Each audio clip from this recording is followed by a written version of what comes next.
Assalamualaikum warahmatullahi wabarakatuh. Halo guys, kembali lagi bersama saya Bobby Hiren dan kali ini saya ingin komentari video Luis Peseto yang judul akhirnya Yaya Olni minta maaf dan tobat.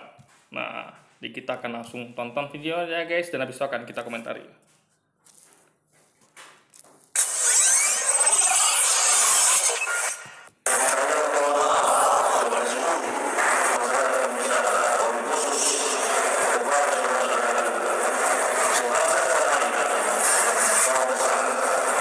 Yang jelas kita harus membalas dia. Walaupun dia minta maaf dan dia berbuat salah, berarti kita juga tetap akan membalas dia. Bentar, awalnya udah begini, membalas dia nih dalam arti apa? Saya penasaran nih guys, lihat video ini. Karena gini kan, ajaran Kristen itu kan ada katanya klaimnya nih ajaran kasih, ya. Jika ditampar pipi kananmu, kasih pipi kirimu. Berarti kan tidak boleh balas guys, ya. Ajaran kasih itulah ajaran tidak boleh membalas perlakuan lain. Jadi kalau dikampar pipi kanan, jadi nggak boleh balas nampar, kasih pipi kiri juga gitu. Nah, tapi kalau Luis udah ngomong balas-balas, ini jadi apa dia lupa dengan ajaran kasih gitu. Jadi yang selama ini digembur-gemburkannya, kita harus maafkan yang lain, harus nggak boleh balas. Tapi tadi dia ngomong kata kita akan balas gitu. Ini menarik guys, kita akan lihat nanti. Jadi sebenarnya yang tobat tuh Ustadz ya ini apa Luis gitu. Jadi maksud saya tobat dari apa ya? Gini, tobat dari ya bahwa Luis itu sebenarnya sadar kalau itu ajaran itu nggak realistis, paham ya? Namun gini guys ya, makanya kalau mereka paham yang Yesus ajarkan itu adalah bukan seperti itu. Yesus ajarkan ya, dia mengajarkan untuk pengenapan hukum Taurat, di mana hukum Taurat mengatakan mengenai hukum kisas, yaitu berbunyi ya, hukum Taurat itu berbunyi kata Yesus juga, janganlah engkau merasa kesal kepadanya, yang berlaku adalah mata ganti mata, gigi ganti gigi, nyawa ganti nyawa. Nah, tapi Yesus berkata, tapi aku berkata kepadamu yang apa namanya, jika kasihlah musuhmu gitu. Jika engkau ditampar pipi kananmu, beri pipi kirimu. Jadi Yesus menambahkan hukum kisos, ya. Jadi Anda tuh punya opsi gitu. Anda boleh pilih balas dengan setimpal ya. Dalam artian kalau mata ganti mata, gigi ganti gigi, tapi nggak boleh berlebihan guys. Jadi balas itu sesuai dengan apa yang Anda dapatkan. Pembalasan itu keadilan kan, membalas sesuatu yang kita terima gitu, baik dan buruk. Itu namanya ngomong soal keadilan, ya kan? Makanya kalau dalam hukum itu ya orang salah akan dihukum, ya kan? Nah kalau di dunia kerja atau apapun itu, kalau kita berprestasi atau berbuat baik kita akan dikasih reward gitu. Jadi ada namanya reward dan punishment, itulah keadilan. Makanya berlaku hukum kisos ya di hukum Taurat perjanjian lama, yaitu mata ganti mata, gigi ganti gigi, agar orang itu nggak senaknya merugikan orang lain, karena kalau dia merugikan orang lain dia akan dirugikan juga guys. Itu namanya keadilan. Jadi orang itu mikir untuk merugikan orang karena akan dibalas timpal gitu. Nah tapi Yesus kasih opsi lain, yaitu boleh milih, yaitu ajaran kasih tadi gitu, tambah pipi kanan kasih pipi kiri. Nah jadi harus pahami guys, ada hukum dua yang berlaku. Jadi hukum asal dan hukum pengenapan. Jadi hukum pengenapan ini tidak menghilangkan hukum asal. Jadi penggenapi itu artinya adalah misalnya ada hukum 10 ya, 5 hukum mau genapkan di 10, berarti kan ada tambahan hukum 6 sampai 10. Nah hukum 6 sampai 10 itu tidak boleh bertentangan dengan hukum 1 sampai 5. Jadi karena namanya menggenapi, pengenapan berarti menambah, menguatkan hukum yang sudah ada gitu, menggenapi sehingga hukum itu tambah lengkap. Jadi ada pilih-pilihan gitu. Jadi kalau nggak mau pilih nomor 1 ya pilih nomor 6 gitu di antara hukum-hukum ini gitu kan. Nah tapi mereka ini nggak mengerti. Mereka mengira ya ajaran kasih itu ya nggak boleh balas itu. Jika tampar pipi kanan kasih pipi kiri. Padahal Yesus mengajarkan untuk ikutilah ajaran dari orang-orang ahli Taurat dan orang Farisi. Itu Yesus katakan untuk ikuti ajarannya, tapi bukan perbuatannya guys. Nah jadi kita menarik nih apa yang akan maksudnya ini membalas dalam segi apa gitu. Karena kalau dia membalas pelakuan Ustadz Yawaloni ya itu berarti sudah keluar dari ajaran kasih yang diyakini Luis Peseto itu sendiri gitu kan. Assalamualaikum, selamat datang kembali di channel ini guys. Kali ini saya akan membahas Ustadz Yaya Waloni. Ya, memang agak telat, tapi nggak apa-apa guys, daripada nggak. Jadi hari ini yang saya bahas adalah tentang video perminta maafan dari beliau. Nah, Sebenarnya sebelum masuk ke situ, saya ingin menyampaikan bagaimana waktu itu sebelum dia ditangkap, dia masih terus berkuar-kuar. Beliau masih sangat-sangat ganas nih dalam menyerang Kristen dan menebarkan kebencian, guys. Jadi gini guys ya, kalau kita lihat dahulu, Nabi Muhammad itu juga menyebabkan kebencian kepada kaum kafir Quraisy. Nabi Isa atau Yesus juga menyebabkan kebencian di kalangan kaum Yahudi. Nah, sekarang kita temui juga Ustadz ya, ini begitu. Jadi, kebencian seperti apa gitu kan? Nah, yang benci siapa? Ya orang-orang kafir gitu. Seperti dahulu orang-orang kafir di zaman Nabi Muhammad, orang-orang kafir di zaman Nabi Isa atau Yesus, sekarang orang kafir di zaman Ustadz Yawaloni. Nah, jadi mereka itu yang benci gitu. Nah, sebaliknya orang-orang beriman itu malah senang. Kenapa? Karena Ustadz Yawaloni itu menyampaikan kebenaran. Ya, menyampaikan akidah Islam. Kalau Islam itu, kalau agama Nabi Isa itu ya, agama Yesus ya, itu sudah diwobol oleh manusia. Nah, itulah bentuknya adalah Kristen, dan Alkitab itu adalah bentuk dari perusakan dari Taurat, Zabur, Injil, yaitu kitab-kitab nabi-nabi sebelumnya, guys. Nah, jadi ya ada yang tidak senang, ada yang senang gitu. Ya, artinya ya ada yang nggak suka, ada yang suka. Ini kan pro kontra gitu. Nah, jadi kebencian yang seperti apa dulu gitu.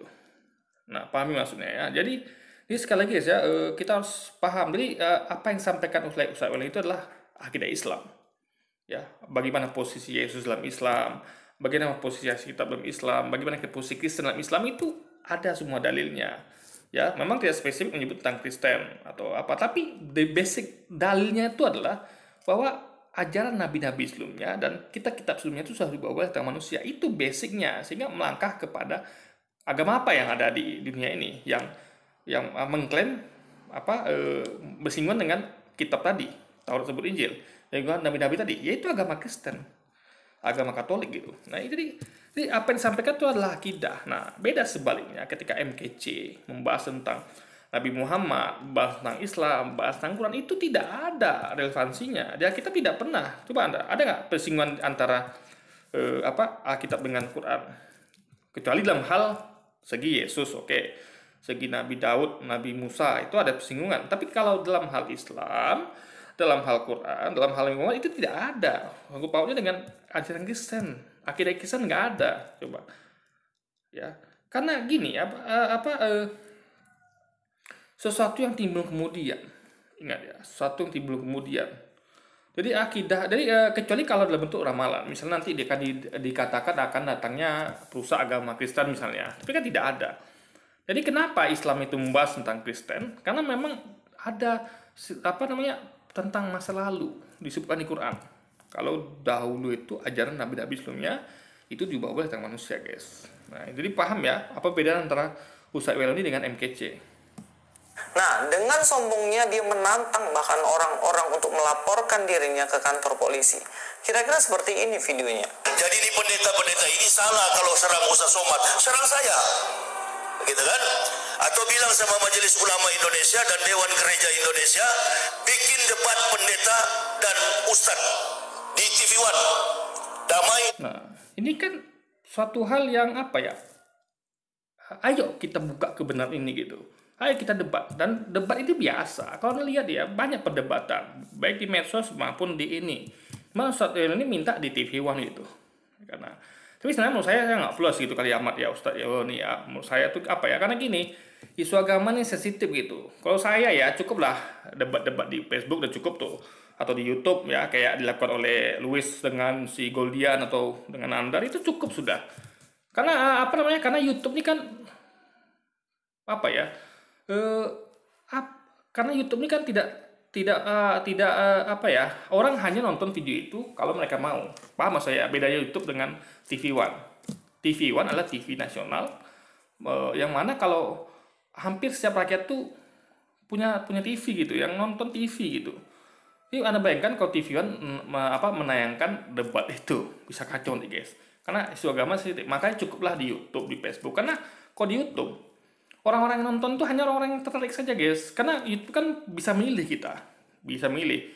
Kayak misalnya ada judulnya nih, debat antara Ustadz Yoni dengan pendeta siapa misalnya. orang aduh apa sih ini malas nonton gitu, dia bisa pilih switching gitu. Tapi kalau TV kan susah gitu guys, TV One gitu kan susah gitu. Jadi bedanya itu karena YouTube juga banyak gitu.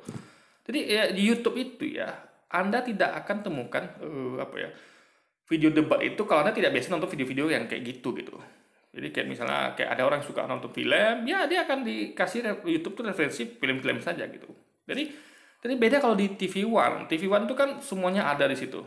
Nah, artian kita nggak bisa milih. Kalau TV One lagi nayangkan itu ya sudah kita punya dua pilihan, kita matikan atau nonton gitu. Beda kalau ini. Jadi ya untuk peluang video itu mah YouTube itu lebih kecil dibandingkan di TV One gitu.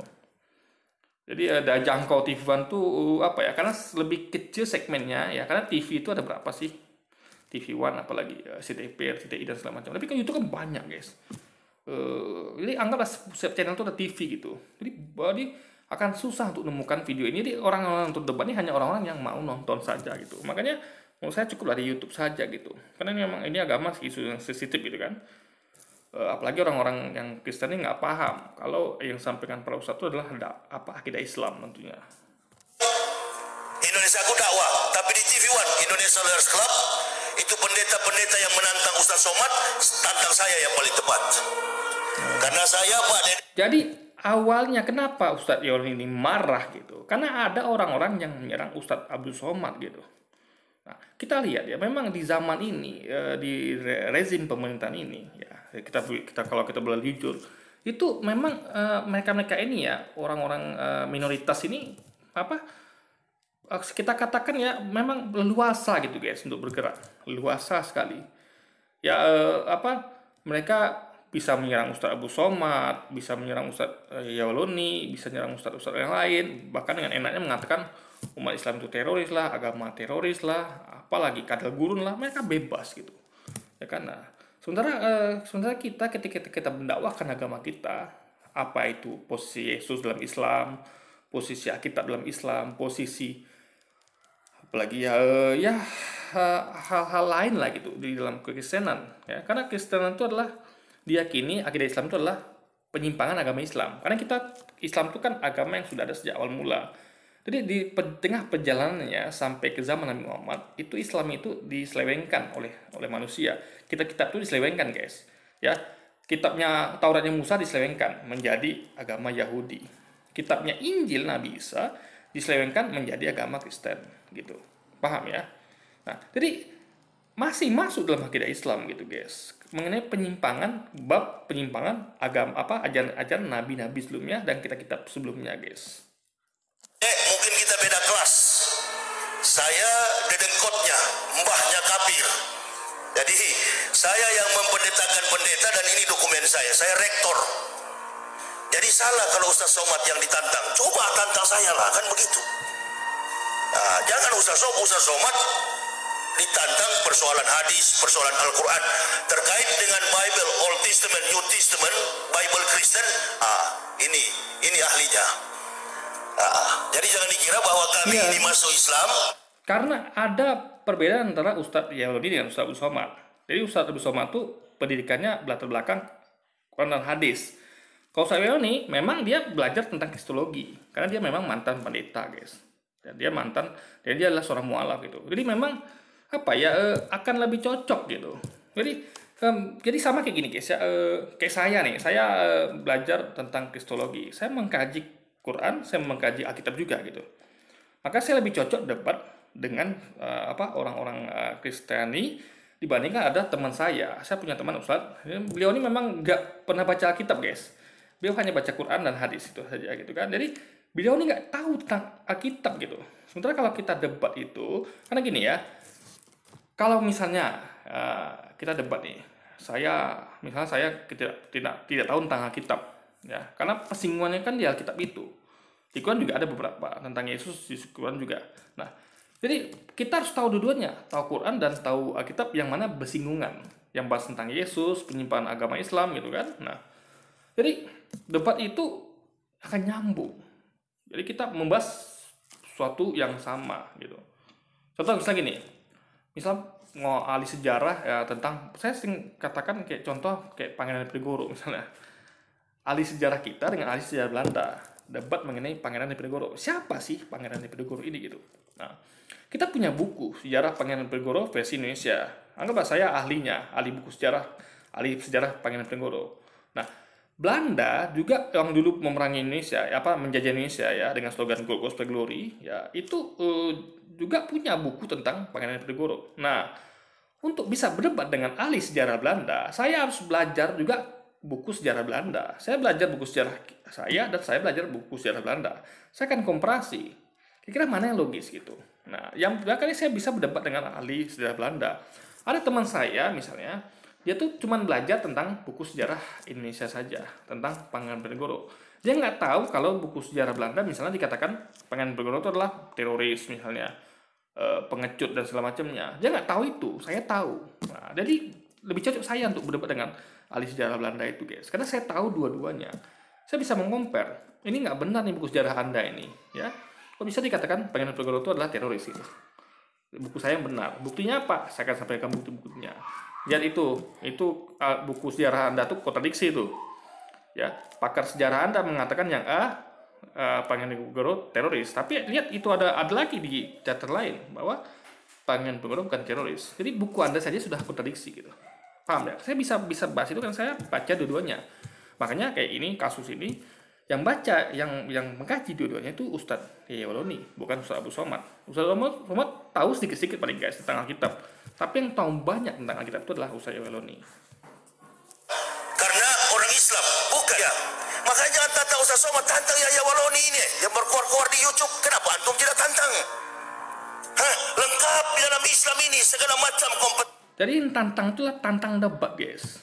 Jadi daripada Anda menyerang Ustadz Yaya Waloni, debat dengan Ustadz daripada menantang Ustadz Abu Somad, ya debat saja dengan Ustadz Yaya Waloni gitu. Jadi selesaikan dengan perdebatan, dengan debat, bukan dengan lapor polisi, guys, gitu loh. Masa orang lagi menyampaikan akidahnya, lalu Anda laporkan ke polisi.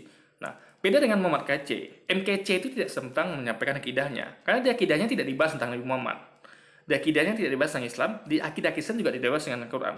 Tapi di akidah Islam dibahas tentang Kristen, dibahas tentang Taurat, Zabur, Injil, dibahas tentang Yesus. Ya, itu poinnya. Sama kayak akidah Kristen juga sama. Ya, juga dibahas tentang Yesus. Ya, di Kristen nggak dibahas tentang ya seputar Yesus lah dan nabi-nabi sebelumnya. Tapi sekali lagi Kristen tidak bahas tentang Nabi Muhammad. Makanya yang dibahas itu yang sesuai akidah saja gitu. Itu yang tentang Yesus sampai ke Adam saja. Jadi nggak boleh umat Kristen ini membahas tentang Nabi Muhammad atau Quran. Karena itu tidak ada di kitab mereka. Jadi yang bersinggungan itu adalah nabi-nabi tadi, Nabi Isa atau Yesus sampai ke Adam, dan kita tadi Taurat, Zabur, Injil, ya bukan Quran. Saya lagi bukan Quran, tapi hanya sebatas Taurat, Zabur, Injil saja yang di pertentangan antara kedua agama ini, guys. Potensi ilmu orang dipanggil Ustadz, masya Allah, kemampuannya di atas rata-rata Ustadz itu. Subhanallah. Jadi kami dikasih hidayah ini karena penelitian ilmiah. Saya, istri, dan 3 orang anak. Tendensi apa, interest apa, kepentingan apa untuk kami masuk Islam? Nggak ada. Secara finansial di sana lebih hebat. Betul. Saya 8 tahun mempelajari kebenaran Al-Quran, mempelajari kebohongan Bible Kristen. Rocky Gerung dilapor di Mabes Polri, begitu ya? Ini dia belajar dua-duanya, makanya menemukan kebenaran. Kalau Louis kan tidak belajar Quran. Jadi bedanya Louis dengan Ustadz Yolni ini adalah Ustadz Yolni itu belajar Quran dan Alkitab. Louis hanya belajar kitab. Makanya Louis tidak menemukan kebenaran. Sama kayak gini. Kenapa bisa majalah tuh kayak majalah otomotif bikin mobil terbaik tahun 2010 gitu, 2021 misalnya. Misalnya dia dipercaya orang-orang, kenapa? Karena majalah otomotif ini atau media ini mengkomparasi, guys. Ingat. Untuk menemukan yang terbaik itu harus diadakan komparasi. Anda harus pelajari, misalnya ada 5 mobil yang diadu. Misalnya Avanza, saya sering sampaikan video saya. Misalnya mobil Avanza, Innova, apalagi Rush dan segala macamnya. Nah, untuk menentukan mobil terbaik harus dikomparasi yang kelimanya. Apa kelebihan Innova, apa kelebihan Avanza, apa kekurangannya gitu. Dikomparasi, digodok, baru ditentukan pemenangnya. Nah, itu yang dilakukan oleh Ustadz Yaya Waloni. Dia mengkomparasi antara Kristen dan Islam. Beda sama Louis tidak pernah mengkomparasi itu. Kan dia hanya belajar tentang kitab tapi tidak belajar tentang Quran, guys. Sehingga dia tidak melakukan komparasi. Sama kayak orang yang tahunya tentang mobil apaan saja gitu. Dia tidak tahu di luar sana tuh ada mobil Innova itu seperti apa sih, mobil Rush itu seperti apa sih gitu. Kalau saya ini tahu semuanya. Dia tahu mobil Avanza, tahu mobil Rush, dan tahu mobil-mobil lainnya gitu. 8 tahun lagi dia mengkajinya kan. Yang lapor itu orang Kristen. Saya yang berkoar-koar di TV mengatakan kitab Bible Kristen itu bohong, nggak dilapor-lapor. Aneh bin ajaib, ya begitu Lapor saya. Ini nanti saya islamkan Pak Dede dengan ibu siapa tadi? Nah, mengenai kitab Ustaz ini mengatakan kitab Umat Kristen itu bohong, ya ingat itu dalil Quran ada, ya. Kenapa? Quran menyampaikan bahwa kitab-kitab sebelumnya sudah diubah oleh manusia. Berarti ada bagian-bagian yang bohong di situ karena sudah diubah. Nama diubah tentu berbohong. Orang yang mengubah suatu tulisan berarti dia telah berbohong. Dia mengubah isi redaksi tulisan itu kan. Nah, jadi apa yang disampaikan oleh Ustaz Iwan itu semuanya ada dalilnya, guys, gitu. Ada dalilnya, bukan asumsi gitu. Nah, jadi beda sama Ahok. Ahok ketika Ahok mengatakan ya jangan mau dibohongi oleh ABD 51, itu dalilnya nggak ada. Coba Anda cari dalil di Alkitab yang jangan mengatakan jangan mau dibohongi pakai ABD 51 dalam artian memang nggak mesti seperti itu. Tapi misalnya yang mengatakan lah kalau Al-Quran itu bohong, kan nggak ada. Tapi di Quran jelas dikatakan bahwa kitab-kitab sebelumnya sudah dibawa oleh tangan manusia gitu. Itu apa hasilnya? Ya itu Alkitab itu hasilnya gitu, guys. Hafiza, berarti Jabodetabek sudah 3.873 dengan Pak Dede hari ini. Kemudian Pak Waloni ini ditangkap, guys. Ketika ditangkap, saya pikir dia akan bakal jadi luar biasa gitu kan. Di pengadilan dia akan dengan semangatnya dia akan mengungkapkan kebenaran dan lain-lain dalam versinya. Tapi ternyata agak twist nih. Kisahnya ini agak gini, guys ya. Pengadilan ini kan bukan pengadilan akhirat. Ini pengadilan manusia. Pengadilan manusia ini objektif gitu. Subjektif dan objektif. Jadi nggak bisa kita katakan pengadilan itu pasti benar. Kita bisa lihat banyak contoh kayak pengadilan Habib Rizik Syihab, pengadilan 16 KPI, coba Anda lihat lagi pengadilan yang lain gitu, ya kan? Jadi pengadilan Ustadz Alfian Tanjung dan lain sebagainya. Jadi kita harus pahami bedanya pengadilan dengan YouTube. Bedanya di YouTube ya, itu kita masih ada kebebasan. Misalnya kayak saya nih, saya ngomong bebas nih ya. Bebas saya tetap harus bertanggung jawab gitu kan. Nah, beda kalau saya misalnya di pengadilan. Di pengadilan saya harus hati-hati. Kenapa? Karena saya sudah ditarget. Ingat ketika kita masuk pengadilan, tangkap polisi itu berarti kita sudah ditarget. Ya. Minimal ditarget, awal penargetan itu adalah pertama kali berupa laporan. Itu udah mulai target tuh, kita harus waspada gitu. Karena gini, resikonya gede, guys. Jadi kayak dulu Nabi Muhammad atau Yesus dulu. Ketika dia berdakwah kan awalnya aman-aman saja. Sehingga waktu ketika orang-orang ini merasa terancam, orang kafir Quraisy dan orang kafir Yahudi mulai merasa terancam kan mereka melakukan tindakan anarkis gitu. Tindakan berupa penyerangan kepada kepada Nabi Muhammad maupun kepada Yesus itu. Nah, jadi tentu jadi di pengadilan tentu beda dengan itu. Dalam artian gini, bukan berarti seorang takut atau bagaimanapun itu, karena dia tahu ya, ibaratnya gini, ada sesuatu yang apalagi pengadilan ini kan diselenggarakan oleh negara. Negara ini, guys, punya kekuatan. Ingat Anda ya, ketika seorang itu sudah masuk ke pengadilan itu milik negara ya, itu negara punya segalanya. Negara punya kekuasaan, punya aparat, punya militer segala macam, sehingga kita ini yang di pengadilan itu berhadapan dengan negara sebenarnya, karena pengadilan diserahkan oleh negara gitu. Nah, jadi kita harus hati-hati gitu, sama seperti hati-hati yang Musa ketika melawan Firaun. Anda bayangkan ya, karena pengadilan ini disediakan oleh negara, itu masalahnya, guys. Jadi beda sama misalnya kayak pengadilan adat ya. Kalau pengadilan adat itu beda lagi, itu diserahkan oleh kepala adat. Tapi ini disediakan oleh negara, makanya kita harus hati-hati ya. Beda, makanya jangan samakan antara ketika di YouTube dengan di pengadilan. Jadi kalau di YouTube kita masih bisa berargumentasi. Nah, kalau di pengadilan bagaimana? Coba Anda argumentasi pun pengadilan yang akan memutuskan gitu. Udah nggak bisa, guys. Jadi apa yang kita yakini itu sudah dicabut oleh pengadilan. Jadi keyakinan kita ya, misalnya gini, contoh kayak kayak orang lah. Misal kayak orang ditangkap pada narkoba, bagi dia itu benar, ya. Kebenaran dalam artian gini, bukan itu ya, apalah lebih cocok tuh kayak orang-orang yang memahami ideologi tertentu. Misalnya kayak di Xinjiang itu umat Islam itu kan teraniaya, ya. Umat Islam tuh Anda tahu lah bagaimana di Xinjiang itu kan, penekanan terhadap Islam gitu kan, sangat luar biasa penindasan terhadap Islam gitu. Nah, beda dengan di daerah lain, misalnya kayak sebaliknya ya, kayak di Indonesia misalnya komunis yang dilakukan seperti itu karena ideologi terlarang. Nah, jadi percuma melawan karena di pengadilan tuh semua sudah ditentukan gitu. Yang menang itu pasti hakim. Nggak akan bisa apa itu menang, nggak bisa guys. Yang menang apapun putusannya akan menang hakim, karena hakim yang ketok palu kan. Makanya pengadilan tuh ya. Jadi yang ini cerdas. Dia tahu medan. Ibaratnya gini, kayak misalnya misal gini deh, kayak orang bertempur ya. Orang bertempur di medan perang. Nih. Kenapa saya lirik situ biar Anda paham ya. Ketika musuh datang, ya, dia akan dia akan menggelorakan semangat tempur gitu, ya kan. Nah, tapi sini bukan tempur ya. Usaha ini dia ada menantang debat, bukan menantang lapor polisi. Lewis tadi mengatakan lapor polisi kan? Tidak, dia mengatakan menantang debat gitu. Nah, jadi Lewis di sini kalau lihat video yang tadi itu dia sudah jelas memutarbalikkan fakta Lewis ini. Usaha ini ngomong tentang menantang debat, Lewis Preseto mengatakan dia tentang lapor polisi gitu. Jadi ini jelas ini yang sampaikan Lewis ini tidak sesuai dengan visi videonya. Dia memutarbalikkan fakta guys. Jadi dia menggaungkan kita akan lawan gitu. Nah, ketika misalnya kayak dulu lah pejuang kemerdekaan, kayak Cunadin, siapa lagi yang tangkap itu guys? Ada Cunadin, Pangeran Diponegoro, Iwan Bonjol kan ketangkap Belanda itu. Nah, apakah ketika mereka ditangkap Belanda, mereka akan sama ketika mereka sebelum itu? Kan beda.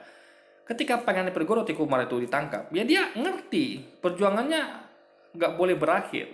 Karena ketika dia ditangkap, dia melawan seperti ketika dia melakukan peperangan, dia akan mati di tangan Belanda. Dia tahu ketika dia ada yang lebih besar yang harus dituju, yaitu keselamatan dirinya, sehingga nanti ketika dia bebas dia bisa kembali menggalang kekuatan untuk melawan Belanda. Paham ya? Ini adalah bentuk kecerdasan dari Ustadz Yoloni, juga ditunjukkan oleh para pejuang kemerdekaan kita. Jadi ketika mereka beda situasinya ketika mereka perang melawan Belanda, ya, ketika belum mereka tentu mengumpulkan semangat gitu kan. Ayo kita lawan Belanda gitu. Jadi ketika perang pun mereka ganas gitu ketika perang terjadi. Nah, tapi jadi kayak gini guys, medan perang itu kan, ini kan kita ngomong mengenai bukan perang fisik ya. Sekarang kan kita itu adalah perang media, perang dakwah gitu, perang akidah gitu. Ya, perang pemikiran lah. Jadi ada yang mengira perang itu semua negatif, enggak. Jadi perang itu nggak mesti ada fisik. Juga ada adu intelijensia, adu kecerdasan. Nah, ini medan perang ini, perang antara kristenisasi dengan upaya umat Islam untuk membendung kristenisasi di Indonesia gitu kan.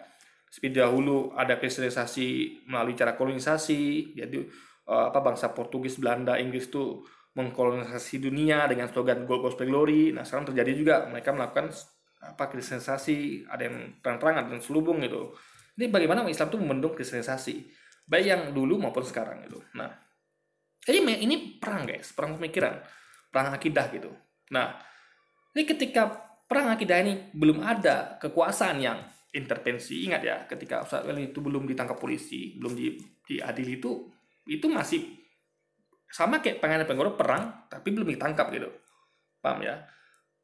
Jadi dia masih bisa bergelora gitu. Kita perang lawan Belanda gitu kan. Nah, ketika ditangkap lain soal ya. Coba kalau Teuku Umar, siapa lagi dulu tuh, Diponegoro, Iwan Bonjol, Cunadin itu melawan, ya dia mati konyol tangan Belanda gitu. Makanya dia tahu ini perjuangan nggak boleh berakhir. Dia tahu dia pemimpinnya, ya kan? Dia harus survive gitu. Jadi dia dengan kecerdikannya ya, cerdik yang baik ya. Karena kita tahu penjajah Belanda itu sangat jahat gitu. Jadi menangkap, dan sekarang gini juga kejadiannya. Jadi Ustadz ini ditangkap gitu kan, sama kayak dahulu ditangkap dalam artian sama posisi ditangkap gitu guys. Jadi harus cerdas. Jadi nggak bisa lagi kayak frontal yang dulu, karena posisi sudah berbeda. Ditahan Belanda dengan ditahan pengadilan itu sudah dalam posisi sudah harus berubah gitu. nggak bisa lagi frontal karena bukan lagi di medan perang. Itu poinnya guys yang harus dimengerti. Jadi Luis ini saya melihat kecerdasan dari Ustadz Wailoni, dia tahu medan gitu, tahu dia kapan harus garang, kapan harus lunak guys gitu.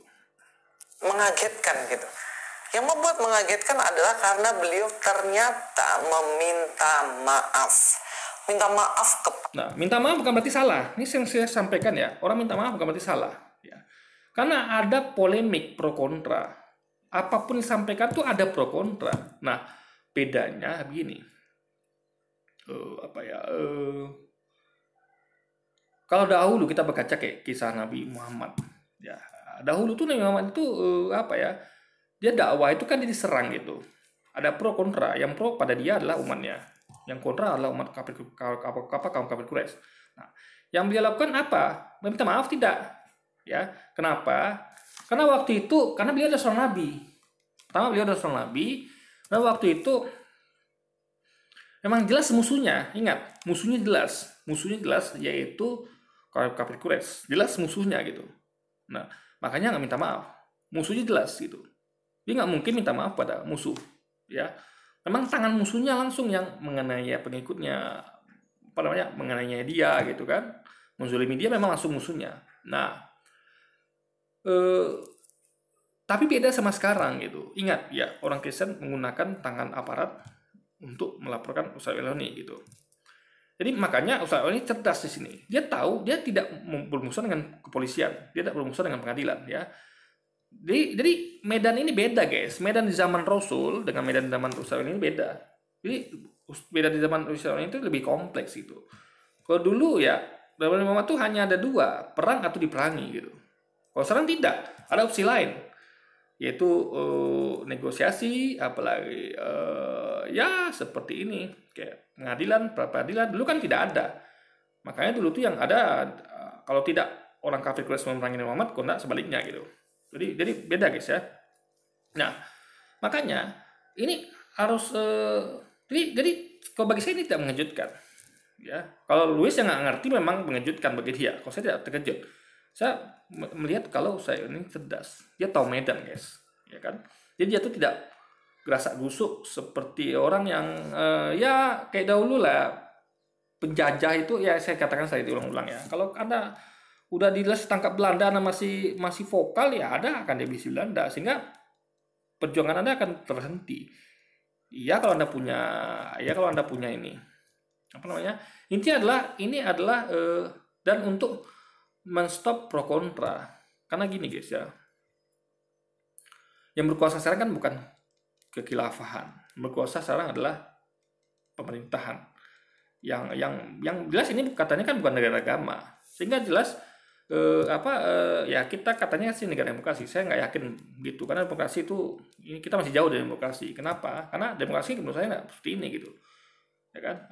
Demokrasi itu kebebasan berbicara, tapi sekarang Anda lihat kebebasan berbicara di seperti ini banyak kriminalisasi dan banyak hal lainnya gitu. Nah, ini poinnya adalah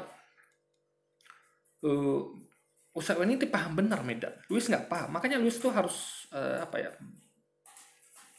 belajar cerdas gitu, membaca situasi dan membaca dalam bersiasat gitu. Ada orang-orang Kristen. Mari kita langsung aja nonton videonya.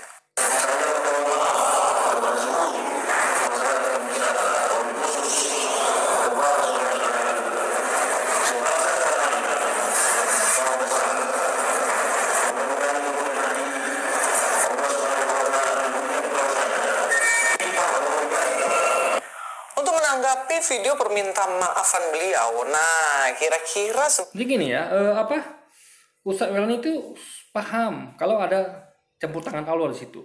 Jadi Allah mengatur segala satunya. Jadi Allah tuh menyetel. Ustadz Yahya ini saatnya Anda untuk keras, tegas gitu. Dan saya ya sekarang waktunya Anda untuk lunak gitu. Jadi Allah tuh apa jadinya ini tidak lepas semua dari qadarullah gitu. Pengetahuan Allah dan campur tangan Allah. Sehingga Allah itu Ustadz ini membaca itu ya, udah begini nih, medan udah berubah nih. Nah mungkin bukan makin, ini pasti atas pengetahuan Allah. Berarti dia tinggal ambil hikmahnya. Oh berarti ini saatnya saya sudah berubah nih, switching nih. ubah taktik gitu. Yang awalnya saya tuh tegas, karena memang dia medan terbuka waktu itu. Sekarang kan sudah beda guys, sudah di target, udah TO dan udah di ini hebatnya udah disidangkan malah. Jadi kondisi berubah seperti ya tadi saya sampaikan, Penegoro, medan perang tentu berubah ketika ditangkap Belanda guys. Bagi orang Kristen kita harus maafin nggak sih? Mengingat bagaimana perkataan beliau, ngomongan Pak Yahya Waloni, tindakan-tindakan yang terus menyudutkan kekristenan, kira-kira kita maafin nggak sih? Nah, ingat ya, menyudutkan kekristenan. Ya, coba Anda lihat video-video Tamparagi, video Luis, itu kan menyudutkan ke apa Islam, ya. Gini ya, sebenarnya ketika pendeta ceramah pun di gereja itu sudah menyudutkan Islam. Kenapa saya katakan? Karena memang ada perbedaan akidah ya. Dimana kalau kita meyakini Yesus cuma nabi. Jadi ketika umat Kristen mengatakan pendeta ceramah nih, Yesus tuh bukan nabi, dia Tuhan. Yesus tuh disalib gitu. Berarti Islam tersudut. Kenapa? Karena berbeda dengan akidah Islam. Islam meyakini kalau Yesus itu tidak mati salib. Jadi perbedaan itu akan menunjukkan masing-masing pihak gitu. Berbeda gitu guys. Paham ya? Jadi apa namanya, jadi secara nggak sadar pendeta itu ceramah di gereja tuh dia tuh dalam konteks menunjukkan umat Islam, mati paham ya, karena dia bahas tentang Yesus, jadi bahas hal yang sama gitu loh, sama kayak misalnya umat Islam bahas tentang Nabi Isa atau Yesus gitu. Cuman ini kan masalah nama, jadi ketika coba saya katakan ya, Nabi Isa nabi, dia nggak salib, apa bedanya dengan saya ngomong dengan Nabi Isa saya ganti Nabi Isa dengan Yesus gitu. Jadi membedakan hanya nama, tapi tetap konteks sama, yaitu sama-sama tidak salib dan sama-sama bukan Tuhan. Nah, tapi mereka merasa itu gaungnya lebih terasa karena disebutkan diganti nama dari Yesus itu guys gitu loh. Jadi ibaratnya apa ya? Padahal orangnya sama gitu, dan dibahas sama, kira Islam juga gitu. Nah, untuk menjawab ini, saya ingin menyampaikan 3 hal penting ya. Yang jelas kita harus membalas dia. Walaupun dia minta maaf dan dia wow, ini dia saya sebutkan ajaran kasih yang terlupakan. Ya, ini benar saya katakan selama ini kan benar, itu nggak masuk akal ajaran kasih itu guys. Dalam artian gini, makanya Yesus tuh kasih opsi ya. Maka saya sampaikan ya, ini jelas ya, kalau Anda berpikir logis, Anda akan paham kalau itu ajaran itu nggak mungkin diri sendiri, nggak mungkin dia kasih tok gitu aja gitu. Yesus kan ngajarkan 2 guys, pengenapan hukum Taurat dan Nabi. Jadi hukum kisos itu ya boleh Anda lakukan hukum kisos, boleh hukum kasih gitu. Makanya Luis saja sendiri ini bukan hukum kasih, ini hukum kisos nih guys. Apa yang dilakukan oleh Saul itu dibahas dengan saya nggak tahu lebih apa Anda nanti ini gitu. Jadi sekali lagi ya, Luis ini dia secara nggak langsung jadi harusnya sadar kalau ajaran kasih dia itu nggak masuk akal kalau berdiri sendiri. Karena Yesus itu mengajarkan mengenai pengenapan, bukan penghilangan hukum kisos guys. Berbuat salah, berarti kita juga tetap akan membalas dia. Tapi kita balasnya dengan apa? Ini persoalannya. Pembalasan kita berbeda dengan orang lain. Kalau yang saya lihat, bagaimana ketika MK... Ini gini, pembalasan ketika dia lapor polisi itu sudah pembalasan. Paham ya? Jangan lupa ketika umat Kristiani melaporkan Ustaz Waloni ke polisi itu sudah pembalasan. Sehingga soal ini itu ditangkap polisi dan disidangkan. Itu sudah pembalasan guys. Jadi dia menggunakan tangan kepolisian dan tangan kehakiman untuk membalaskan rasa sakit hatinya kepada Ustaz Waloni. Paham ya? Kalau mereka tidak membalas sama sekali, mereka tidak melakukan apa-apa. Paham ya? Jadi ketika ada Ustaz Waloni, jadi kayak Tamparagi itu kan itu sering menunjukkan Islam tuh, menghina ajaran Islam ya, dan segala macam, dan juga banyak channel-channel lain gitu kan. Nah, mereka tidak laporkan polisi, ya berarti mereka tidak dibalas gitu. Mereka bebas melakukan itu coba. Nah, tapi ketika mereka ada yang laporkan ke polisi dan laporan itu ditangkapi pula, mereka ditangkap di laporan polisi, ditangkap dan diadili pengadilan, itu berarti dibalas. Jadi Luis ini berkata, jadi lupa. Kok pembalasan itu bukan hanya berarti kayak diterima oleh MKC, dipukuli di tahanan, bukan. Ketika ada lapor polisi, ya itu sudah pembalasan namanya gitu. Ibarat gini loh, ketika Anda dia ditampar di pikiran Anda gitu, Anda memang tidak membalas langsung, tapi Anda balas melalui orang lain. Anda laporkan ke orang lain. Aduh, ini apa pipi saya ditampar ini, tangkap dong itu orang gitu kan. Jadi Anda balas bukan dengan pukulan balik, tapi dengan ditangkap orang itu guys. Jadi pembahasannya adalah dengan masukannya ke penjara. Paham ya? Jadi Louis jangan klaim kita tidak membalas kok, kita ajaran kasih. Faktanya program polisi itu sudah pembalasan tentunya. Salah, pembalasan yang dilakukan oleh orang yang nggak suka sama MKC adalah memukuli bahkan melumuri dengan TAI gitu ya. Tetapi sebagai orang Kristen, nah jadi gini ya guys ya, makanya saya katakan ya, yang dilakukan MKC itu udah luar biasa. Kenapa? Pertama, dia menyinggung umat minoritas ya. Umat minoritas tuh jadi dampak itu lebih besar ya.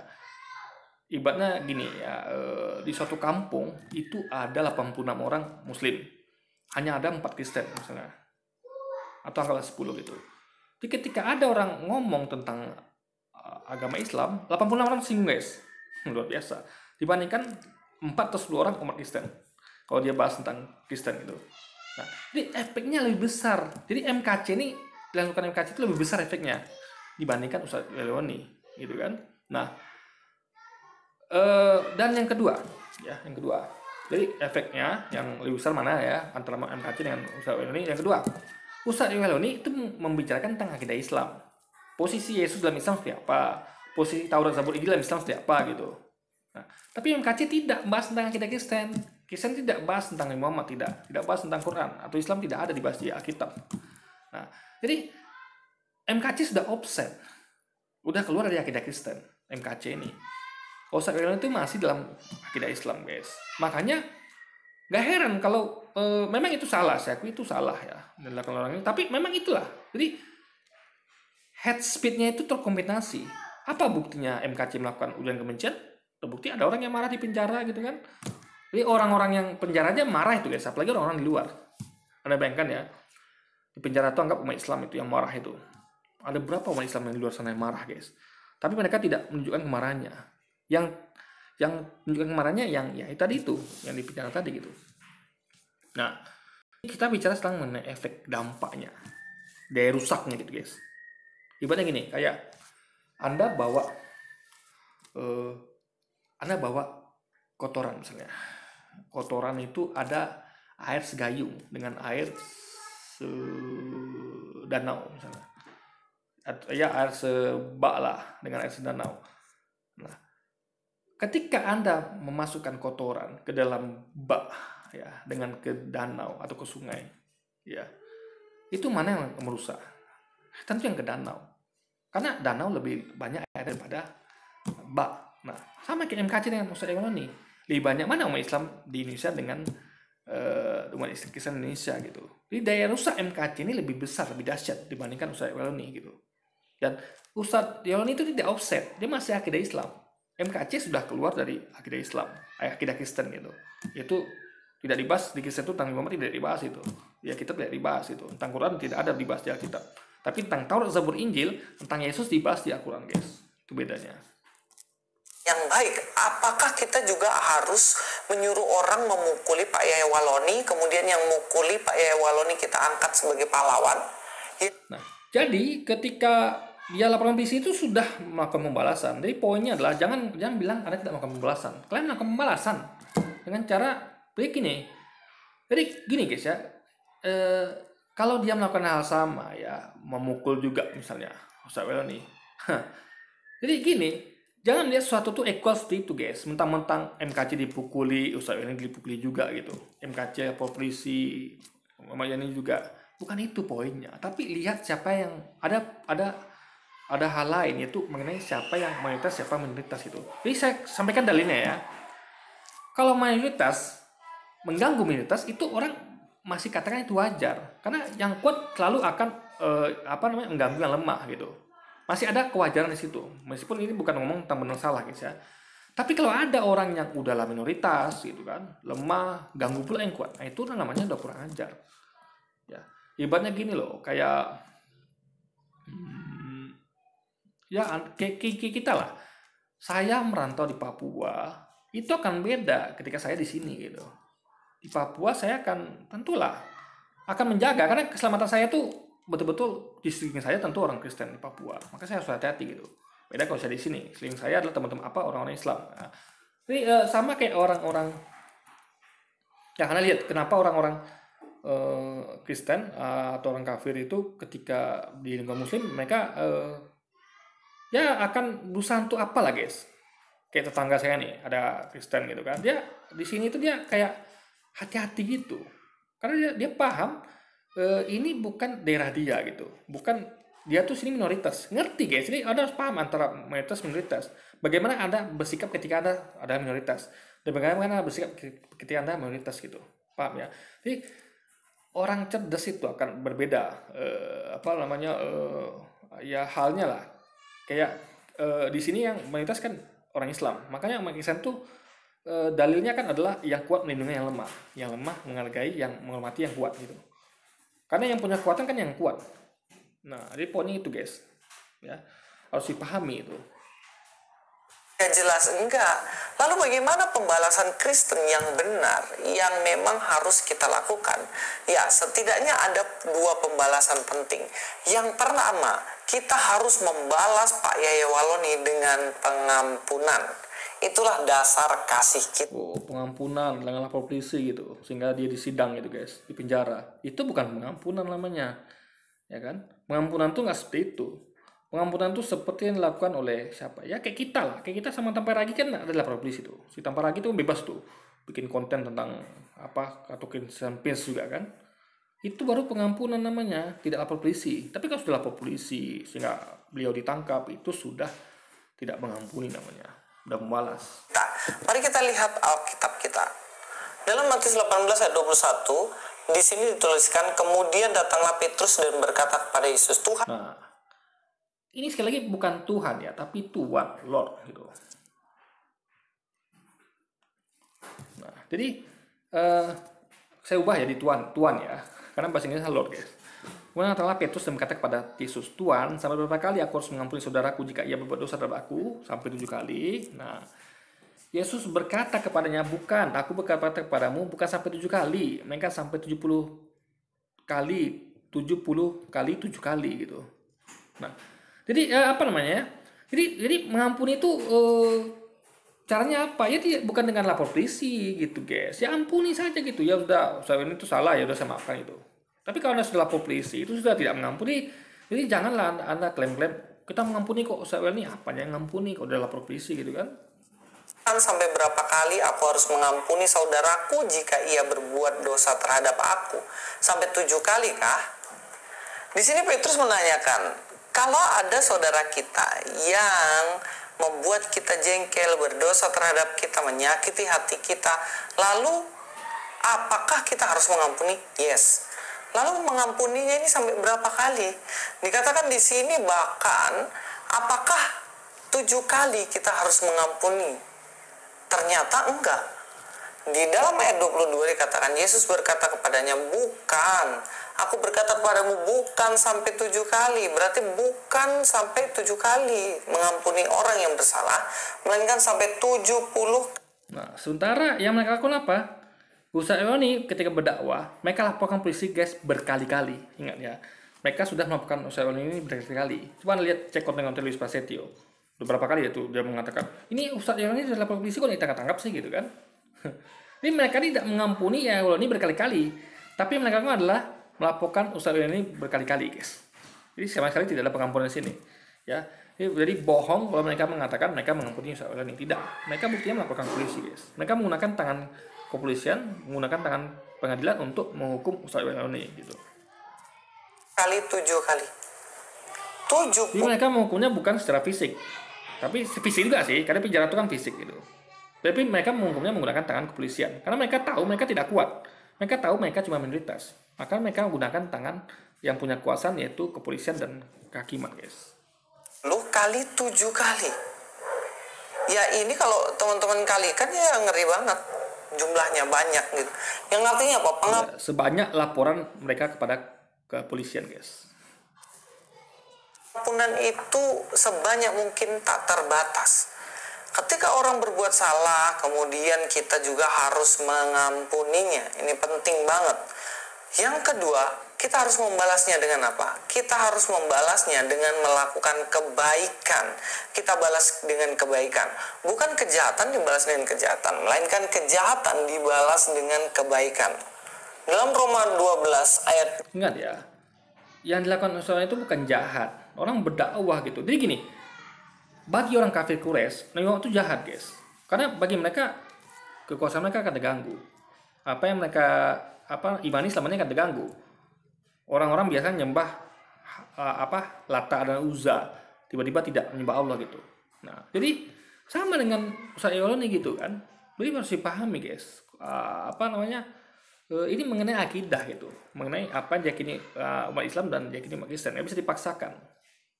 20. Tetapi jika kamu lapar, berilah dia makan. Jika ia haus, berilah ia minum. Dengan berbuat demikian kamu menumpuk. Ya, faktanya ada nggak Ustaz ini itu diberi makan ketika dia lapar dan haus? Yang ada malah diberikan surat laporan ke polisi, guys. Sekali lagi guys ya, ini munafik loh guys. Apa yang disampaikan tuh nggak sesuai dengan fakta gitu. Paham ya? Jadi yang dia lakukan itu contohnya kayak Nabi Muhammad. Karena ingat Nabi Muhammad tuh dihina sama, jadi gini ya, saya ngasih contoh yang terbaik nih. Kalau yang sesuai dengan ayat ini ya, jadi ayat ini dicontohkan oleh Nabi Muhammad. Ya, Nabi Muhammad ketika dia diolok-olok oleh seorang pengemis Yahudi buta ya di pasar Mekah itu ya, Mekah atau Madinah saya lupa guys. Ya olok-olok Nabi Muhammad itu gila lah katanya segala macam gitu. Nabi Muhammad itu membalasnya dengan apa? Apakah Nabi Muhammad itu melaporkan orang gila itu ke polisi? Tidak. Orang pengemis buta ya, orang pengemis Yahudi yang buta, dia nggak gila ya, dia buta. Cacat buta gitu kan, pengemis ya, itu Nabi Muhammad itu tidak membalasnya dengan laporkan ke polisi. Apa yang dilakukan Nabi Muhammad? Dia menyuapainya dengan sayang, dia memberi makan guys. Nah, jadi ayat ini dilakukan oleh Nabi Muhammad ya. Yesus nggak pernah melakukan ini guys, nggak pernah Yesus melakukan ini, tapi Nabi Muhammad yang melakukannya gitu.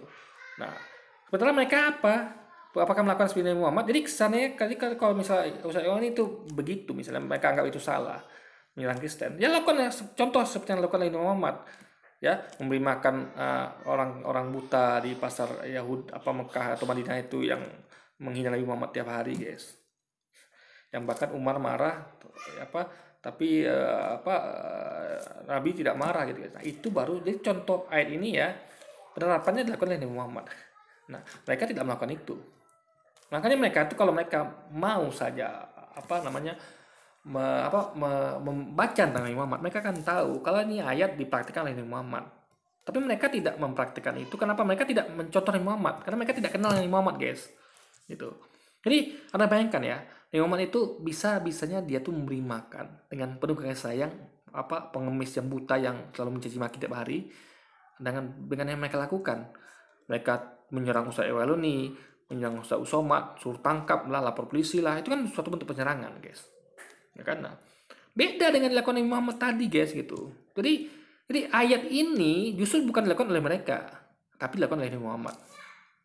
Bara api di atas kepalanya. Di sini kita diperintahkan untuk jika seteru itu apa sih? Seteru itu orang yang membenci kita, menyakiti hati kita. Bagaimana ketika dia lapar, kita bawain makan. Ketika dia haus, dia bawain. Jadi membenci kita tuh seperti apa dulu itu? Ini seperti yang dilakukan oleh pengemis Yahudi buta itu kan membuat Nabi Muhammad tuh seharusnya benci kepada dia gitu. Kalau orang normal akan benci guys. Dikatakan gila lah Nabi Muhammad tuh segala macam lah gitu. Pasti benci kalau orang normal. Orangnya aja benci gitu. Buktinya apa dia benci? Buktinya apa? Dia lapor polisi mereka ini guys. Orang Kristen ini melaporkan Ustaz Ewaloni itu ke polisi. Itu bukti mereka benci gitu. Pengen Ustaz Ewaloni itu ditangkap dan masuk ke penjara gitu. Nah, jadi ada benci yang karena kebenaran. Ya. Ada orang yang benci kebenaran dan ada orang yang benci suatu hal yang salah gitu. Jadi harus bisa bedakan ya. Jadi kebencian mana istilahnya yang termasuk di kasus ini gitu. Minum gitu. Kenapa? Karena kita harus membalas mereka dengan kebaikan. Seandainya saya dekat tempatnya Pak Ewaloni, saya sudah kirim nasi goreng pagi, nanti siangnya saya kirim lalapan tuh Pak Ewaloni supaya kenyang, nggak sakit-sakitan gitu. Dan yang dilakukan itu bukan itu malah. Jadi apa yang dilakukan oleh Luis? Bikin konten menyerang Ustaz Ewaloni. Itu harusnya ditangkap itu Ustaz Ewaloni gitu kan. Coba Anda putar video Luis yang lalu, dia menyarankan tuh tangkap Ustaz Ewaloni, masuk ke penjara gitu. Ya kan? Ya harusnya ditangkap itu gitu kan. Jadi sekali lagi ya, apa yang dia ucapkan Luis ini nggak sesuai dengan fakta gitu, paham ya? Berbeda guys. Jadi Ini yang saya sebut dengan lip service gitu guys. Kalau haus ya saya pergi belikan Fanta, Coca-Cola untuk Pak Yaya Waloni supaya Pak Yaya Waloni ini sehat gitu kan, seger gitu kan. Nah, karena memang ini yang harus kita lakukan. Ingat ya perkataan saya, semakin radikal seorang Kristen, dia akan semakin mengasihi orang bahkan musuhnya. Bukan justru Nah, ini menarik ini. Luis paham arti kata radikal. Ya. Tapi teman-temannya banyak nggak paham itu guys. Saya nggak tahu juga, Luis juga kayaknya ada waktu dulu lalu juga mengatakan Islam itu dengan radikal gitu. Jadi sebenarnya gini, kalau orang-orang paham radikal tuh mereka ngerti kalau radikal itulah sesuatu yang apa yang frontal gitu guys. Jadi kalau Anda taat pada agama itu bukan radikal yang buruk gitu maksud saya. Ya, radikal yang baik. Semakin taat Anda beragama, Anda semakin radikal. Itu bukti Anda radikal itu adalah Anda semakin taat beragama. Itu adalah radikal yang baik gitu. Beda dengan orang yang harusnya ya kayak usaha ini lah ya. Ini radikal juga nih. Ketika mereka melakukan di situ mereka radikal. Jadi mereka ini radikal dalam hal itu. Karena gini, kalau usaha ini itu melakukan hal itu, mereka anggap salah ya debati gitu. Debat itu normalnya debat. Ketika nggak setuju dengan pendapat orang lain itu debatin dia. Selesai. Ya kan? Apalagi memang itu akidah dia gitu. Tapi beda dengan MKC ya. MKC itu bukan akidah dia. Dia bahas tentang Islam, bahas tentang Muhammad itu bukan akidah Kristen itu. Bukan, tidak dibahas dalam kitab soalnya. Tapi kita bahas tentang Kristen yang mana itu memang adalah bentuk penyimpangan ajaran Nabi Isa ya, bentuk penyimpangan dari ajaran Taurat, Zabur, Injil itu adalah akidah Islam. Jadi kita menyampaikan akidah Islam, maka itu tidak menyampaikan akidah Kristen, itu bedanya guys. Menyakiti mereka. Nah, pembalasan yang kita harus lakukan adalah ini, dua hal ini. Ampuni dan juga berbuat baik padanya. Dan yang selanjutnya sebenarnya ada berdoa bagi mereka ya. Ini kita sudah lakukan bahkan jauh sebelum Pak Yaya Waloni meminta maaf kepada kami. Nah, kemudian yang ingin saya sampaikan adalah ada seorang yang mengklaim bahwa perminta maafan dari Pak Yaya Waloni adalah buah kasih yang dimiliki oleh Pak Yaya Waloni. Sekarang gini pertanyaannya, yang mengasihi orang itu orang yang meminta maaf atau orang yang memberikan maaf? Ya tentunya orang yang memberikan maaf dong. Misalnya gini, saya pukuli teman saya minta maaf sama dia. Setelah dimaafkan saya pukuli lagi, saya minta maaf lagi. Dimaafkan lagi, saya tusuk dia. Kemudian sampai akhirnya saya minta maaf lagi. Apakah perminta maafan ini adalah sebuah buah?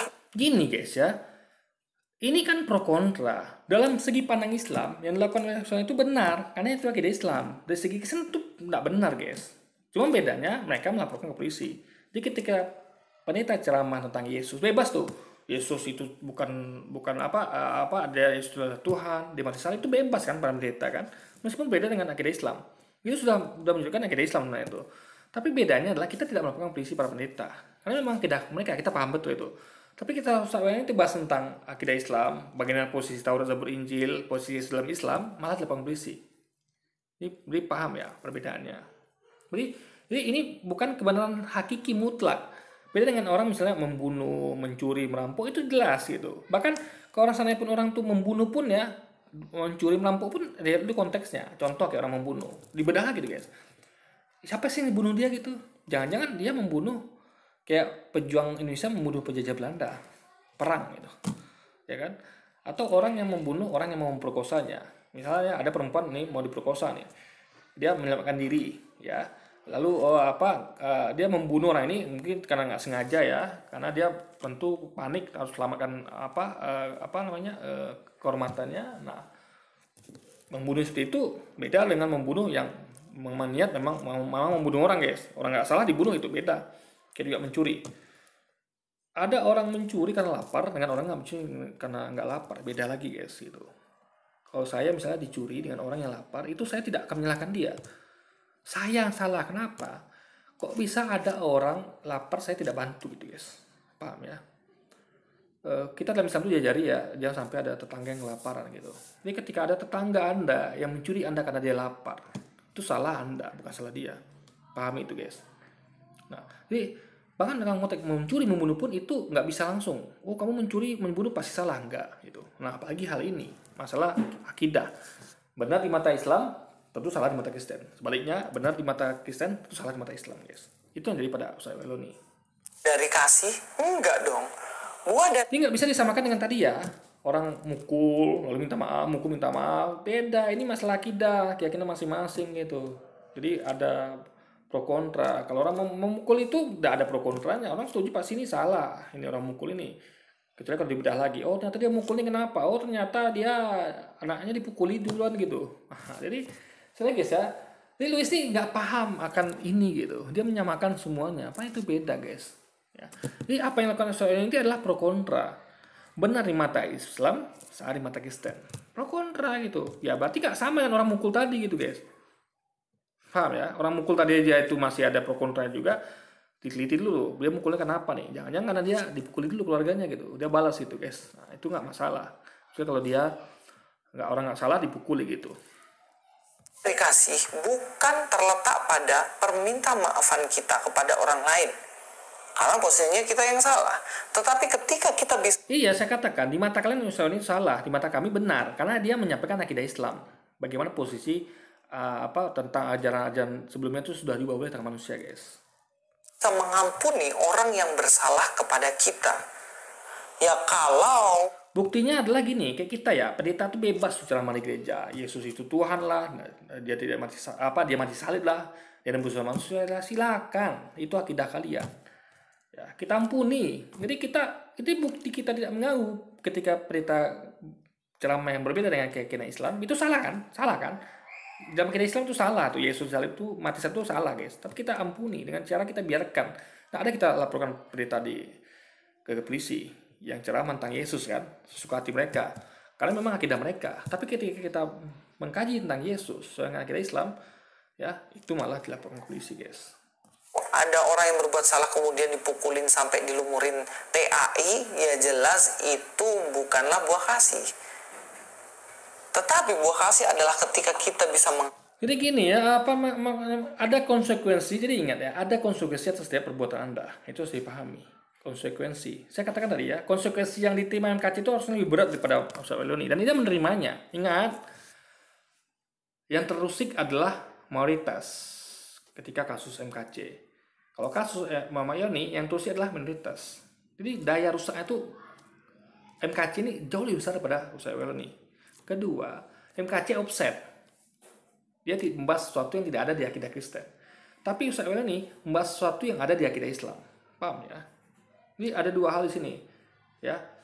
Offset dan tidak offset dan mayoritas dan minoritas. Itu harus dipahami, guys. Daya rusaknya gitu. ampuni. Teman-teman, memang apa yang dikatakan Pak Waloni dan teman-temannya itu kadang-kadang menyakiti hati kita. Kita harus jujur. Tetapi kita juga menyakiti hati kita sebenarnya ketika dia katakan Yesus itu bukan Yesus Tuhan gitu. Yesus mati debus dosa manusia. Kita masa sakiti karena mereka memfitnah nabi kita gitu. Nabi Isa kok difitnah jadi Tuhan itu guys. Ya. Ketika mereka mengatakan Nabi satu adalah Allah, itu menyakiti hati kita sebenarnya. Kalau mau jujur ya. Coba gini loh. Saya kasih analogi nih guys. Ini gampang sekali guys. Anda punya ibu. Ibu Anda, ada aku itu. Ibu saya adalah Ibu Mega misalnya. Ya kan? Mega adalah ibu saya. Ya kan? Anaknya adalah misalnya Sutoyo misalnya. Anaknya Sutoyo misalnya. Nah, datang orang-orang tetangga saya mengatakan ibunya bukan Mega loh, ibu dia adalah Sutoyo. Paham ya? Ibunya Sutoyo iya, Mega juga iya. Paham nggak? Paham ya? Jadi itu sudah menyakiti kita. Oh loh, ibu saya kan Mega bukan Sutoyo gitu. Jadi mereka mengatakan ibu Sutoyo gitu. Ibu Bobi adalah Sutoyo gitu. Padahal ibu saya kan Mega gitu. Jadi sama kayak itu guys. Tuhan kita Allah. Mereka katakan bahwa Tuhan itu adalah Yesus gitu. Padahal kita mengaku Yesus cuma meyakini Yesus cuma nabi. Itu sudah menyakiti kita. Tapi kita tidak masalah karena itu akidah mereka. Jadi ada yang menyakiti yang bisa diterima yaitu akidah dia. Ya sudah, aku mendukung Al-Adid. Ada yang tidak bisa diterima kayak contoh Nabi Muhammad. Apa urusan mereka dengan Nabi Muhammad gitu. Ya kan? Ada nggak kita bahas tentang Nabi Muhammad? Kan tidak ada. Tapi kalau Quran kan bahas tentang Yesus. Jadi harus paham bedanya ya. Apa yang ada di Alkitab dan apa yang tidak ada. Dan apa yang ada di Quran dan apa yang tidak ada.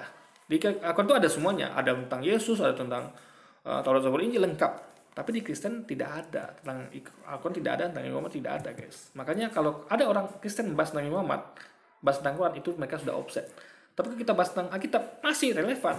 Karena Alkitab itu komposisinya terdiri atas Taurat, Zabur, Injil dan penyimpangan dari kitab-kitab itu, guys. Bukan berarti kita harus membenci mereka. Bukan berarti kita tidak mau mengampuni mereka. Mari kita ampuni. Kita ampuni walaupun proses hukum tetap berjalan, tapi pengampunan dari kita tetap lepaskan. Adalah begitu ya. Orang kalau mengampuni itu proses hukum jadi gini lah. Orang mengampuni itu dari awal tuh sudah jelas tidak ada proses hukum. Tidak ada pelaporan, guys. Itu mengampuni yang sepenuhnya. Tapi ada orang yang dalilnya mengampuni, tapi dia lapor polisi. Itu tidak mengampuni namanya. Paham ya? Misalnya gini deh. Saya, karena ngerti, makanya gini contoh. Kayak, makanya ada orang, misalnya ada masalah nih. Misalnya anak saya dipukul. Tiba-tiba, keluarga itu datang ke saya. Ya, kita mediasi lah gitu. Atau saya datang gitu. Kenapa anak pukul anak saya? Udah saya minta maaf gitu. Kata dia gitu kan. Nah, ketika apa bukti saya mengampuni dia? Ya stop sampai situ. Kita selesaikan secara keluarga ya. Saya maafkan dia minta maaf sama saya, selesai. Nggak lapor polisi, guys. Itu baru pengampunan. Tapi kalau sudah masuk ke polisi, sudah masuk ke hakiman, itu baru tidak mengampuni namanya. Jadi ketika ada orang anak dipukuli lapor polisi, itu berarti dia tidak mengampuni orang ini. Paham ya? Mengampuni itu adalah ketika Anda tidak melapor polisi sama sekali, itu baru pengampunan namanya. Jadi dulu sih jangan berbohong lah. Dia sama sekali tidak pernah mengampuni Ustaz Weloni. Termasuk Ustaz yang lain juga. Buktinya mereka laporkan polisi. Hanya belum masuk ke persidangan seperti Ustaz Weloni ini, guys. Ada Pak Yahya Waloni. Saya juga berharap bagaimana Pak Yahya Waloni ini dia boleh benar-benar bertobat, meminta maaf dan bertobat. Nah, kalau dengan demikian maka bertobat ini Anda harus paham konteksnya ya, diingat ya. Jadi kalau Anda berharap Ustaz Weloni tobat ya, jadi gini, Nabi Muhammad menyampaikan dakwah. Yesus menyampaikan dakwah, Nabi Isa menyampaikan dakwah gitu kan. Yesus itu kan Nabi Isa gitu. Nah, mereka keras itu, guys. Mereka keras dakwah di depan kaum kafir Quraisy, di depan kaum Yahudi. Ya. Nah, ketika mereka melunak ya, bukan berarti mereka tobat. Kayak soal ini kan minta maaf dan melunak gitu. Dia tahu medan karena dia tahu medan. Ini sudah bukan medan perang lagi. Udah medan udah dalam kerangkeng gitu ya, guys. Ngerti ya? Kayak kita perang sama Belanda. Beda kalau di medan perang kita masih bisa berantem sama Belanda gitu. Masih bisa kita ngatur siasat. Tapi kalau sudah ditangkap Belanda ya bisa apa kita? Nah, sama kayak Ustaz Weloni, dia sudah ditangkap, misalnya lagi jalur sakit kemarin. Maka dia paham medan berubah dan akhirnya dia melunak gitu. Nah, dia tahu ada sesuatu yang besar yang harus dia mengalah, guys. Mengalah untuk menang itu ibaratnya gitu kan. Nah, yang mau saya sampaikan adalah tobatnya ini ngerti nggak maksud tobat itu? Ya. Tobat. Melunak itu bukan tobat, guys. Dia hanya beralih siasat gitu. Jadi ya tobat tuh gini, misal tobat yang benar tuh lah misalnya gini, ya, kalau tobat itu kayak Belanda nih, Belanda jadi Indonesia. Ada pengen tobat enggak lagi merangi Belanda, itu salah berarti. Kalau dia tapi yang dilakukan oleh mereka ini kan melunak dan habis itu mereka melawan Belanda lagi. Jadi Ustaz Weloni itu tetap berdakwah dia, cuman agak lunak gitu karena memang pro kontra. Jadi umat Islam ini nggak senang damai lapor polisi, makanya harus sedikit sedikit melunak lah gitu. Kayak gini, kayak misalnya gini ya, anggaplah kalau jadi pada masa penjajahan misalnya ada orang yang menyampaikan agitasi Belanda itu penjajah kita kita harus melawan Belanda tapi dia hati-hati ya kan. Nah, tapi karena semangatnya mungkin dia kelepasan, dia memang semangat, dia kena menyulut marah rakyat, benar lah penjajah itu Belanda itu penjajah gitu, dia bukan berdagang gitu kan. Nah, tiba-tiba ada yang marah dan melakukan pelayaran Belanda. Siapa itu? Mereka pengkhianat. Mereka melakukan Belanda. Itu tuh dia mengompori rakyat Indonesia tuh supaya melawan penjajah Belanda. Nah, jadi orang ini akan ngerti, ternyata nih kondisi nggak berubah nih. Dia ditarget Belanda. Akhirnya dia berubah. Dia tetap berdakwah, tapi dengan lebih lunak, guys. Nah, paham ya? Jadi Anda harus paham kata tobat ini. Ini nggak cocok dilekatkan kata tobat pada Ustaz Weloni, nggak cocok. Tobat itu adalah orang yang berdosa. Misalnya, Anda mencuri, Anda membunuh, Anda tobat, tidak membunuh lagi, itu baru tobat. Jadi beda ya. Jadi kalau Anda katakan tobat nggak tepat. Kayak dari karena berbeda, guys, di dua pihak berbeda. Jadi kita umat Islam akan mengatakan orang mualafnya kan berarti orang yang ada tobat. Tapi umat Islam pasti tidak setuju. Itu dia bukan tobat, malah dia tuh malah dia tuh jahat gitu. Malah dia tuh sesat gitu. Jadi bagi orang Islam, bagi umat Islam, orang mualaf itu tobat. Bagi umat Kristen, orang yang mualaf itu adalah sesat. Paham ya? Ini adalah nggak bisa dikatakan tobat. Berarti ini konteksnya untuk umat Kristen aja. Jadi dan usaha itu pun sama sekali tidak masuk Kristen, tapi dia hanya sedikit melunak saja guys dakwahnya gitu. Ini nggak tepat, kata tobat ini nggak tepat disematkan, dan minta maaf sekali lagi bukan berarti dia salah ya, sekali lagi gitu. Permintaan maafannya akan benar-benar berkenan ya. Berkenan dalam arti dalam posisinya Pak Yawalo nih. Karena begini, ada istilah tomat guys. Tomat itu tobat kumat. Karena dalam kondisi terpuruk dia tobat. Nanti sudah di atas angin lagi dia kumat. Nah ini berbahaya. Tapi saya harap dan saya yakinilah Pak ya. Itu yang dilakukan oleh para pejuang kita dulu. Ketika dia medan perang dia berapi-api. Ketika ditangkap Belanda dia melunak. Karena dia tahu dia perjuangannya masih panjang guys. Gitu. Jadi gini, jadi Anda harus ngerti lah. Orang harus. Jadi ini betapa cerdasnya Ustaz Waloni. Ya, makanya bagi mereka ini berbahaya. Gitu. Sama ketika Belanda menganggap Pangeran Diponegoro berbahaya gitu. Paham ya? Jadi makanya guys ya, kita sebagai umat Islam itu harus cerdas dalam berdakwah ya. Anda boleh berdakwah berapi-api. Saya kagum dengan dakwah Ustaz Waloni itu berapi-api gitu. Karena kita nggak boleh semuanya kayak ustadz yang lembut, nggak semuanya. Makanya ada sahabat tuh, ada yang kayak Umar, ada yang kayak Abu Bakar, ada yang lembut, ada yang keras gitu guys. Nah, cuman kita harus pandai bersiasat gitu. Ketika musuh sudah menarget kita, jadi sama kayak tadi tuh. Kita menyampaikan agitasi nih, kalau Belanda tuh penjajah, buktinya apa? Lihat tuh tanah kamu diambil, apa kamu dilucuti segala macam gitu kan. Nah, tiba-tiba ada yang ngadu Belanda, kita harus cerdas, kita mulai melunak gitu, sehingga kita nggak ditangkap Belanda, sehingga kita masih bisa melakukan agitasi, paham ya? Nah itulah kan soal ini, dia paham kerugian besar kalau dia dalam penjara, dia nggak bisa lagi berdakwah gitu, ya kan? Karena yang memusuhi dia kan orang-orang yang melakukan tadi gitu. Orang-orang ini menggunakan tangan kepolisian dan kehakiman. Ingat ya, yang memusuhi mereka, memusuhi Ustaz Waloni itu bukan para hakim dan kepolisian, tapi umat Kristen yang melaporkan ke polisi ini guys. Jadi Ustaz Waloni tahu dia sedang berhadapan bukan dengan musuhnya. Jadi ketika dia di sidang itu, di kehakiman dan di tangkap polisi, dia tahu ini polisi, ini hakim bukan musuh dia. Yang memusuhi dia itu adalah yang melaporkan ke polisi. Sehingga nggak ada gunanya dia tuh untuk keras-keras di situ. Karena itu toh bukan musuh dia gitu. Paham ya? Nah, jadi kita harus paham di situ guys. Kecuali kalau yang menangkap dia umat Kristen, yang menghakimi dia umat Kristen itu. Jadi kayak Belanda tadi lah, dia menangkap dia itu semua. Nah, tapi itu aja kita harus melunak gitu. Kayak Pangeran Diponegoro ya, meskipun yang menangkap dia orang Belanda, yang masuk penjara orang Belanda gitu kan. Belanda itu tidak menggunakan tangan lain, tapi tetap aja Pangeran Diponegoro melunak dalam penjara karena ini demi perjuangan gitu. Nah itulah lakukan Ustaz Waloni, demi perjuangan dia mengalah karena ini sudah bukan medan perang lagi, tapi sudah pada medan kerangkeng guys, medan kayak orang para pejuang ditangkap Belanda gitu, udah masuk dalam penjara, jadi harus berubah taktik dan siasat dan berubah strategi gitu guys. Waloni ini pasti perminta maafan dan pertobatannya serius. Nah, kalau mau lebih dalam lagi, ikutlah Kristus. Bagaimana Yesus mengajarkan sebuah value, nilai-nilai kekristenan, nilai-nilai. Mengikut Nabi Muhammad sama dengan mengikut Yesus. Ingat ya, saya udah kasih contoh, kayak tadi itu dilakukan oleh Nabi Muhammad, bukan oleh orang Kristen. Ya. Ketika Nabi Muhammad itu memberi makan pengemis Yahudi buta, ya, orang Kristen malah melaporkan ini ke polisi. Jadi paham ya. Jadi ketika mereka mengatakan ikutlah Kristus, mereka tidak mengikut Kristus gitu. Mereka tidak mengikut Yesus gitu. Karena Yesus itu mengajarkan sama dengan Nabi Muhammad. Jadi apa yang diajarkan Yesus tadi kan itu kan ajaran Yesus tuh ya. Yang dibaca tadi itu kan ajaran Yesus itu. Yang tadi itu ya. Karena itu kan Alkitab. Nah, Alkitab itu adalah ajaran Yesus ya. Meskipun kita akui maksudnya tuh nggak semuanya, tapi ada gitu kan ajaran Yesus gitu.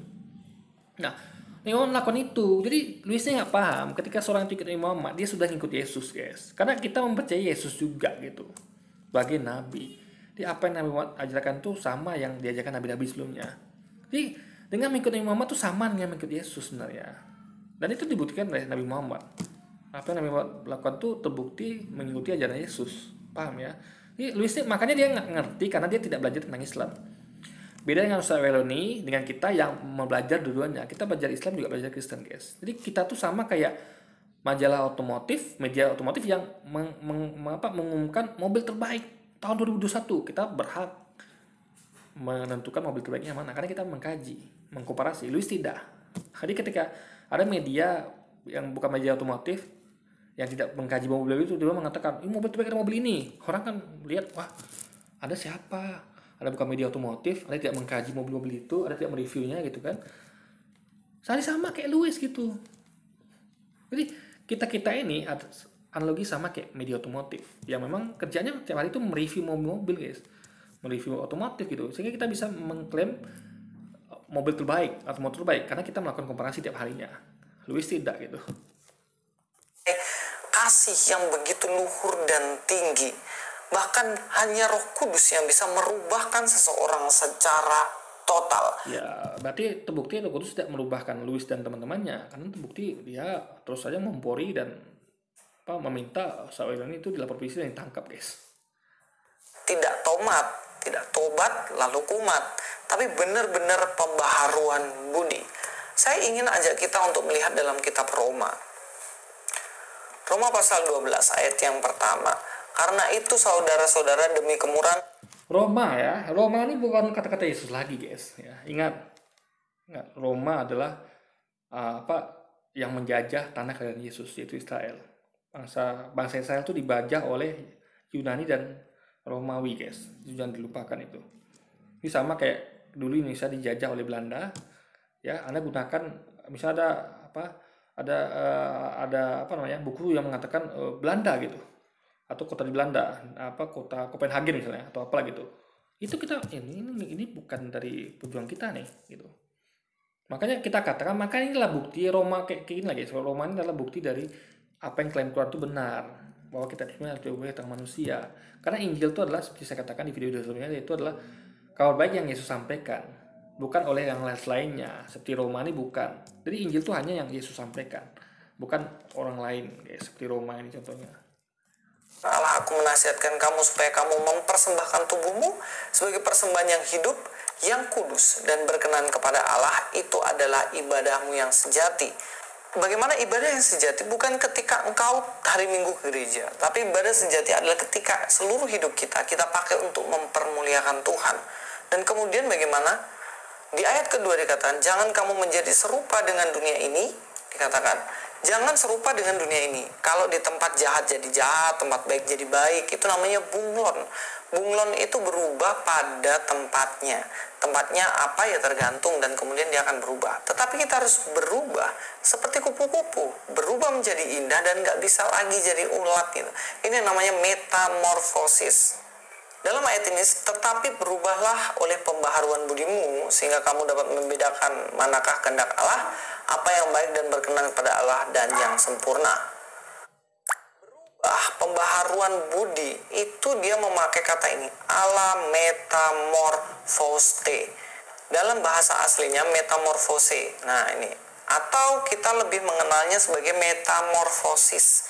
Perubahan yang permanen, perubahan yang benar-benar berubah. Bagaimana dia nggak kayak bunglon gitu. Nah ini yang saya harapkan. Bagaimana ketika Pak Yaya Waloni saat ini menyadari kesalahannya, dan saya harap bahwa perubahannya itu metamorfosis. Ingat ya, dia salah di mata Kristen, ya, bukan salah di mata Islam. Karena dia yang sampaikan akidah Islam itu. Cuman sama kayak tadi itu, guys. Salah di mata Belanda, bukan salah di mata para pejuang, bukan salah di mata para rakyat Indonesia gitu. Cuman itu tadi, dia sedang bersiasah gitu. Paham ya? Jadi jangan harap ketika misalnya itu minta maaf tuh artinya dia tuh tobat, bukan gitu, guys. Makanya Anda jangan mau ditermakan oleh judul video ini gitu. Ya. Usahanya itu bukan seperti itu gitu. Dia yang saya bisa terangkan adalah dia tuh sedang bersiasah. Dia ngerti nih Ustaz ini, ngerti dia sedang bagaimana, dia ngerti. Cerdas ini guys Ustaz ini. Dia bagaimana tahu harus berperan dalam perjuangan dakwah sekarang ini gitu. Yang artinya perubahannya permanen, nggak kayak bunglon gitu loh. Di tempat baik jadi baik, tempat jahat jadi jahat, dan lain-lain. Dan yang bisa melakukan perubahan metamorfosis ini siapa? Hanya Kristus melalui Roh Kudus. Dan teman-teman, mari kita sebagai orang Kristen menunjukkan buah kasih yang sesungguhnya, pengampunan yang kita lepaskan, perbuatan baik sekalipun dia menyakiti kita, dan mari kita terus-menerus berubah dalam pembaharuan. Jadi perbuatan baik itu adalah dengan melakukan puisi, itu perbuatan baik ya. Ya, ingat Nabi Muhammad, apakah Nabi Muhammad itu melaporkan orang yang mencaci makinya di pasar itu dengan melapor polisi? Tidak. Nabi Muhammad itu menyuapi, guys. Jadi Louis perlu mencontoh Nabi Muhammad seharusnya gitu.